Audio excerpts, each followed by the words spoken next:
I'm prefacing this by saying that my, female 32 husband, 34, is the only child in the family. His mom has always wanted a grandbaby, and unfortunately, she was never able to become a grandmother as my husband was married before and his ex was unable to have kids. He also tried adoption while single but couldn't, so when we found out that we were expecting, mother-in-law started visiting daily. We didn't do that in the past, started bringing stuff for the baby and spent a lot of money. My son is now a few weeks old. Mother-in-law retired right after he was born and told us she was making herself free and available for her grandbaby. She stayed with me for a whole 2 weeks and only went home recently. Those 2 weeks were unbearable with her being all over me to get to the baby. I was getting fed up, but I kept my mouth shut and played nice. Then she started complaining about missing her grandbaby and not being able to see him every day and watch him grow. Finally, she sent me a list called Visitation Time. In this list, she mentioned when we're expected to bring the baby to her. 5 days a week, and spending the weekend with her, hours from 10 a.m. to 5 p.m, and she said she had a bottle ready for feeding and a closet full of diapers. Not just that, but she wants him overnight on Monday and Wednesday. That's 2 nights a week.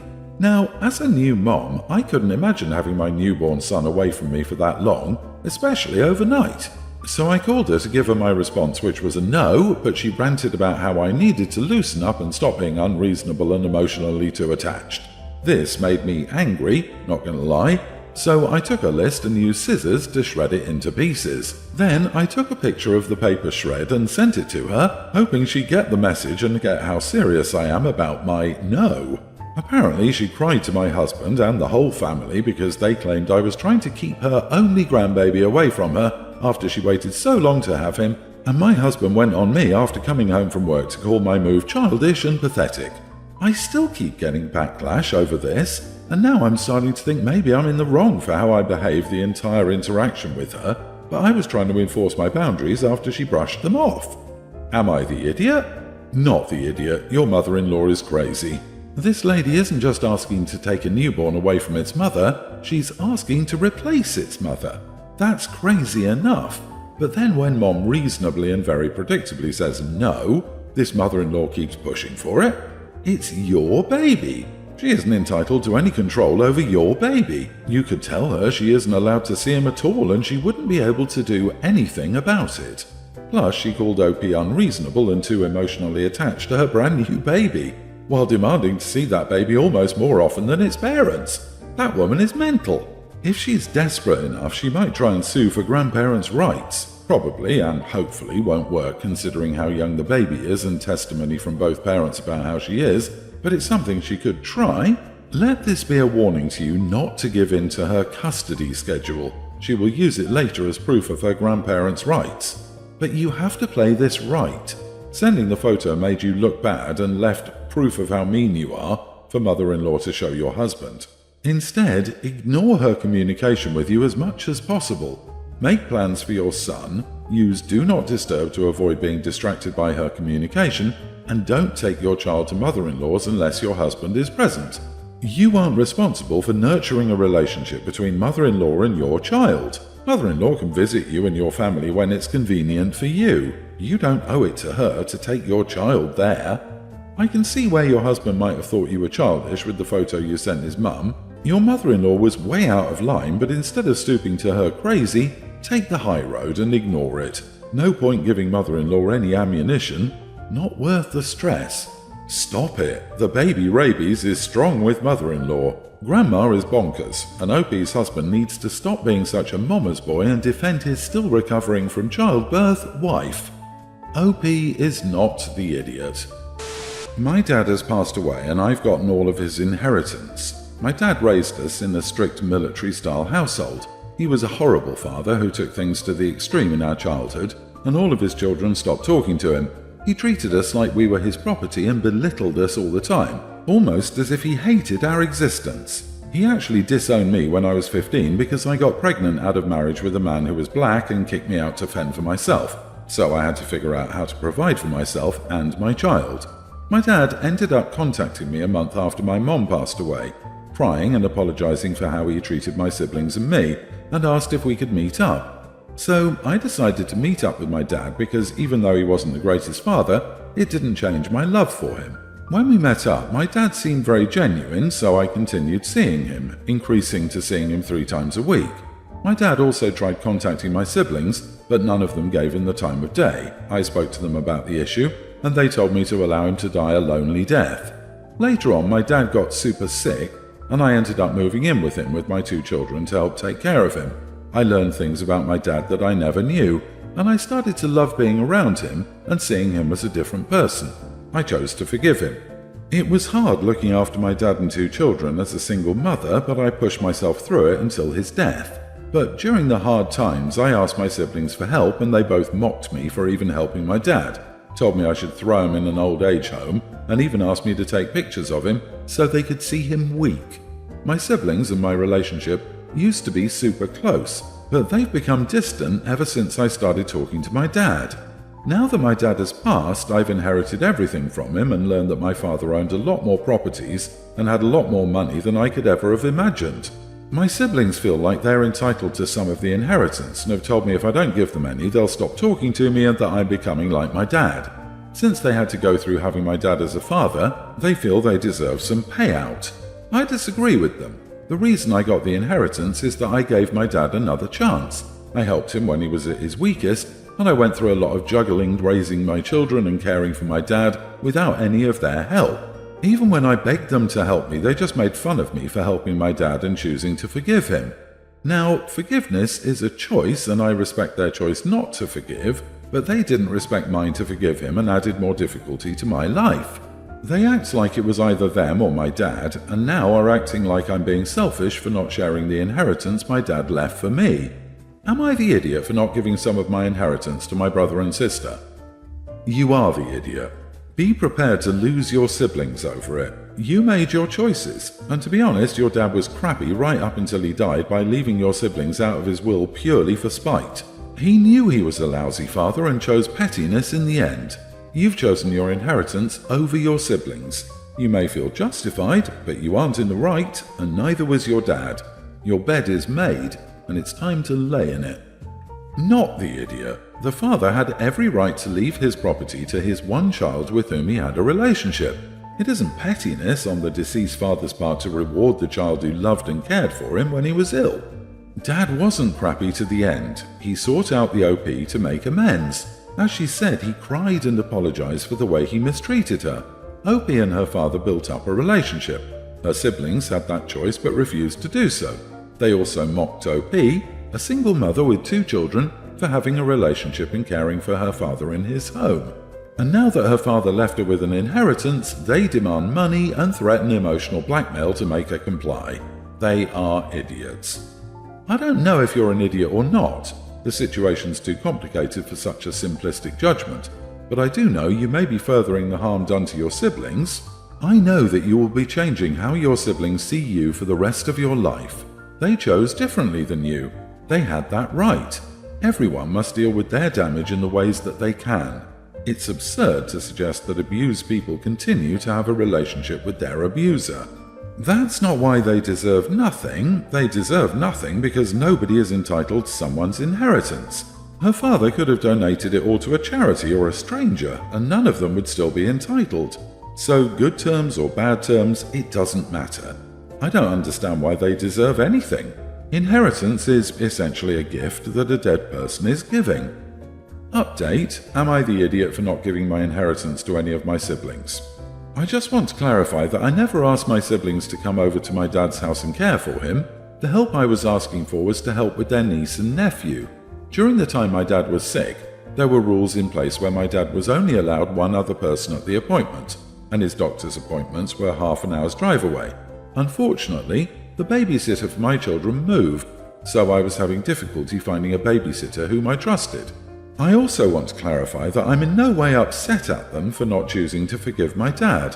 I'm upset at how they treated me for the choice I made to forgive, build a relationship, and care for my dad. They made a lot of low blows, using my past abusive relationship as ammunition. Now I understand that they are dealing with a lot of trauma, and me seeing our dad may have opened some wounds. Maybe they feel like I chose their abuser over them, or they had to treat me the way they did for whatever reason.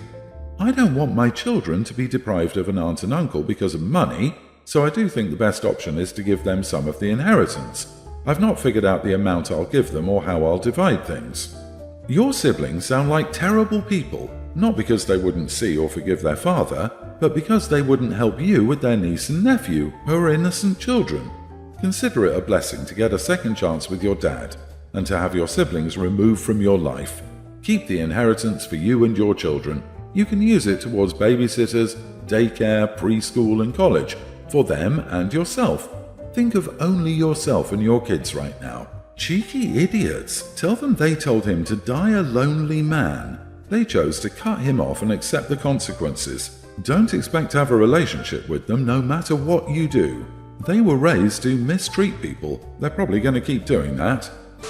My wife, 31, and I, 30 male, had a baby a few months ago. My wife has been suffering from PPD, and she's had a lot of breakdowns here and there, and it was just so heartbreaking to see.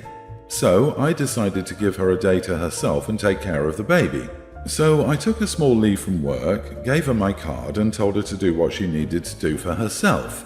My brother, 35, and his wife, 34, came over the same day she was out for a visit and asked me where she was.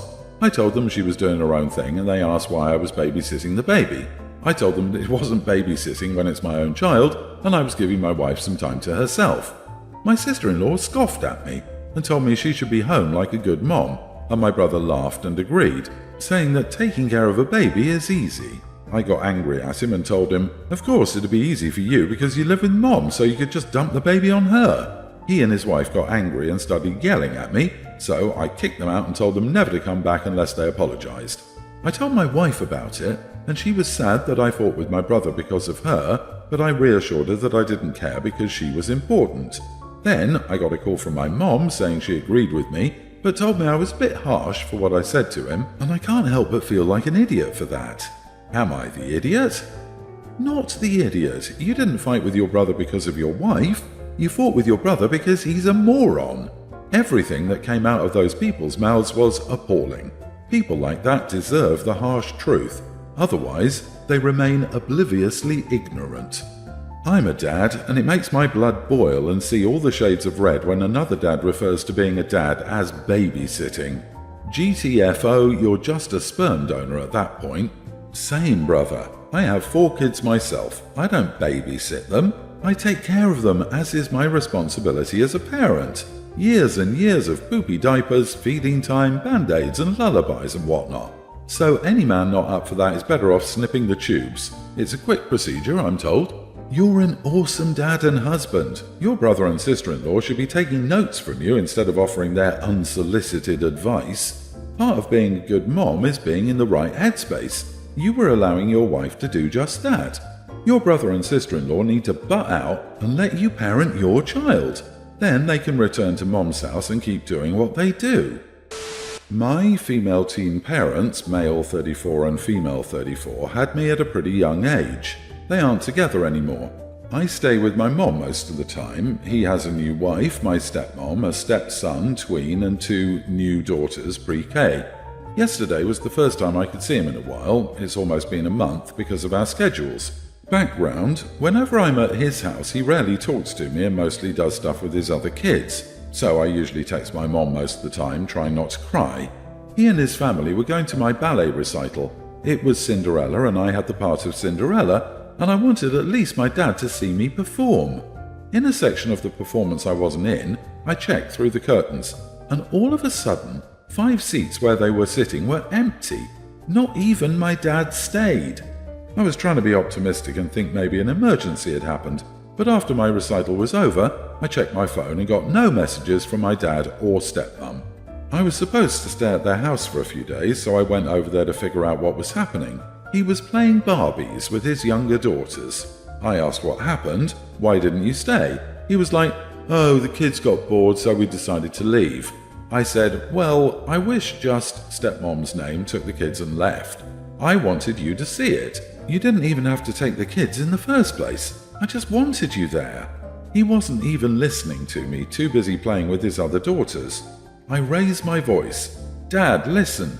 He turned to me and said I needed to chill out and it shouldn't be a big deal. He didn't see the whole dance. I finally went off saying, but I want you to pay attention to me and talk to me and treat me like your daughter. You never do that anymore, you're too busy with your other kids. Tonight was supposed to be about me, but in some way it's always supposed to be about your other kids. I always see the other girls getting flowers from their dads after recitals and getting validation on how well they did. You can't even do that for one night. I feel like you don't care about me.